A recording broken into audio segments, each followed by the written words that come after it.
अस्सलाम वालेकुम दोस्तों, मैं हूं तनवीर अहमद।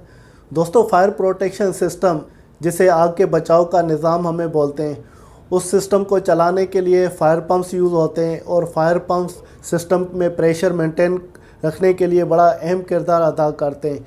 और फायर पंप्स की परफॉर्मेंस यकीनी बनानी होती है तो उसकी कारकर्दगी या परफॉर्मेंस बेहतर है या नहीं है।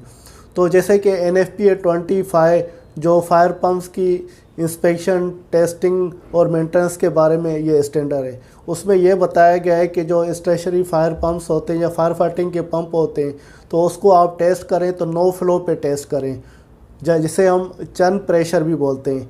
तो इसका मतलब ये पानी जाएगा नहीं मगर पंप चल रहे होंगे। सपोज करते हैं इसका डिस्चार्ज वाल्व पंप का हमने बंद कर दिया और पंप को चला रहे हैं, तो NFPA इस 25 स्टैंडर्ड के मुताबिक हमें 10 से 30 मिनट तक इस पंप को चलाना होता है। वो डिपेंड करता है मुख्तलिफ पंप्स के टाइप पर।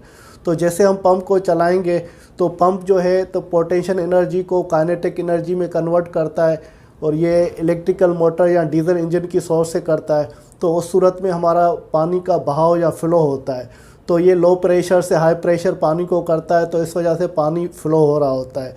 तो जैसे पानी फ़्लो नहीं होगा तो फिर क्योंकि ये मैकेनिकल डिवाइस है तो उस सूरत में ये हीटअप हो जाता है, गर्म हो जाता है। उसके लिए हम कैसिंग रिलीफ वाल्व, जिसे सर्कुलेशन रिलीफ वाल्व भी बोलते हैं या कैसिंग रिलीफ वाल्व भी बोलते हैं या ऑटोमेटिक सर्कुलेशन रिलीफ वाल्व भी बोलते हैं। तो इसकी डिटेल जो है NFPA 20 है, वो इंस्टॉलेशन स्टेशनरी फायर पंप की डिटेल दी गई है। इसमें सर्कुलेशन रिलीफ वाल्व के बारे में भी बताया गया है। तो इस सर्कुलेशन रिलीफ वाल्व के बारे में NFPA 20 की मदद से हम समझेंगे।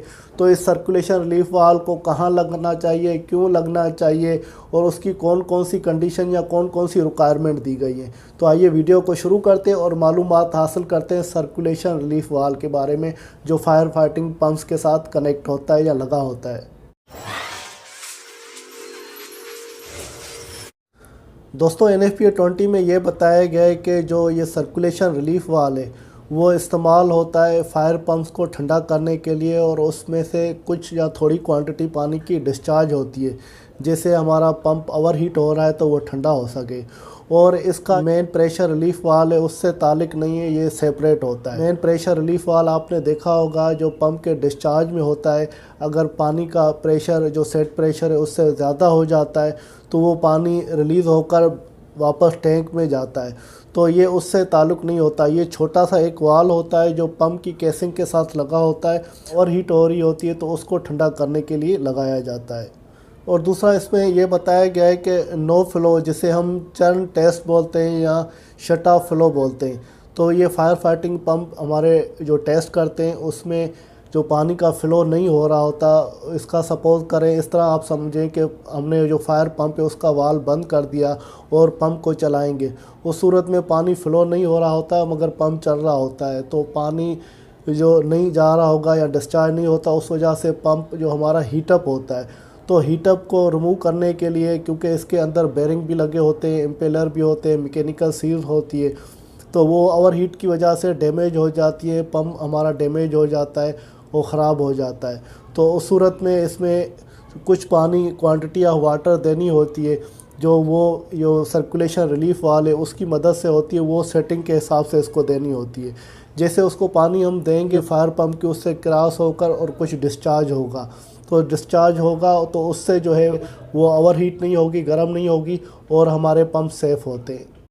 और दोस्तों, NFPA 20 में ये बताया गया है कि जो सर्कुलेशन रिलीफ वाल्व होता है वो फायर पंप में सब में लगना चाहिए, सवाए 4.12.1.8 के। तो वो कंडीशन में आगे आपको दिखाऊंगा। उसके अलावा आपको सारे पंपों में ये प्रेशर रिलीफ वाल्व लगाना चाहिए। तो ये प्रेशर रिलीफ वाल्व आप जो लगाएंगे तो वो FM या UL लिस्टेड होना चाहिए, क्योंकि इस पर NFPA में 20 में ये बताया गया तो वो लिस्टेड होना चाहिए। जो FM या UL लिस्टेड होते हैं तो उसका होना चाहिए। और जो हमारा सर्कुलेशन रिलीफ वाल्व होता है उसमें आप प्रेशर की सेटिंग करेंगे तो किस पे वो खुले या बंद हो जाए, तो उसकी जो कम से कम जो शट ऑफ प्रेशर है उससे कम सेटिंग होनी चाहिए। जैसे हमारा पंप है वो चल रहा होता है और पंप एक प्रेशर आपने सेट किया होता है, तो उस सेट प्रेशर पे अगर आपके पंप का प्रेशर पहुंच जाता है तो फिर पंप हमारा शट ऑफ हो जाता है, बंद हो जाता है। तो वो जो आपने सेट प्रेशर शट ऑफ किया हुआ है उससे कम होना चाहिए और मिनिमम जो एक्सपेक्टेड हमारा सक्शन प्रेशर है तो वो सक्शन प्रेशर और जो शट ऑफ प्रेशर इसके दरमियान अंतर होना चाहिए। जैसे हमारा पंप चले, जो केसिंग का रिलीफ वाल है या सर्कुलेशन रिलीफ वाल है वो ऑपरेट हो, अगर कहीं भी ओवर हीट होता है तो हमारे ओवर हीट को बचा सके और हमारा पंप जो हो सेफ़ हो। दोस्तों दूसरा NFPA 20 की जनरल रिक्वायरमेंट में ये बताया गया है, जहाँ भी electric variable speed pressure limiting controller लगा हुआ है तो वहाँ पर ऑटोमेटिक सर्कुलेशन रिलीफ वाल लगाना है। और सर्कुलेशन रिलीफ वाल की जो सेटिंग आपको करनी है तो वो जो ऑपरेशन प्रेशर होगा, जैसे फायर पंप है हमारा चलना शुरू हो जाता है उसको हम ऑपरेटिंग प्रेशर बोलते हैं, तो उस प्रेशर से 5 PSI का प्रेशर आपको कम रखना है, कम से कम। तो ये सेटिंग आपको करनी है। दोस्तों यहाँ पर हम चंद प्रेशर को समझेंगे। जो जैसे चंद प्रेशर का मैंने ऑलरेडी बताया था कि जो पानी फ्लो नहीं होता तो उसको हम चंद प्रेशर बोलते हैं।